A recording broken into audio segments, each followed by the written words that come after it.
Hello everyone, আসসালামু আলাইকুম। বরাবরের মতো আমরা চলে আসছি আরেকটা নতুন ভিডিও নিয়ে আপনাদের মাঝে। আজ দেখাবো আপনাদেরকে বাথরুম ফিটিংস। এখানে আমাদের অনেক ধরনের কালার আছে, যা অত্যন্ত আধুনিক এবং নান্দনিক ডিজাইনের বাথরুম ফিটিংস পাবেন। যারা যারা নিতে চান তারা আমাদের স্ক্রিনে দেওয়া নাম্বারে যোগাযোগ করতে পারেন অথবা আমাদের শোরুমটা ভিজিট করতে পারেন।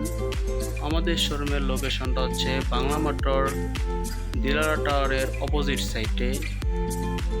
দোকানের নাম হচ্ছে ইউরোপিয়ান বাথ। যারা যারা নিতে চান তারা আজই চলে আসুন আমাদের দোকানে। এখানে সকল ধরনের বাথরুম ফিটিংসগুলো পাবেন। কমোড, বেসিন, সিঙ্ক, চুলা, কিচেন হুড থেকে শুরু করে এভরিথিং যা যা লাগবে সব কিছু পাবেন আমাদের মাঝে। সকল ধরনের নান্দনিক ডিজাইনের নতুন নতুন কালেকশনগুলো পাবেন আমাদের মাঝে।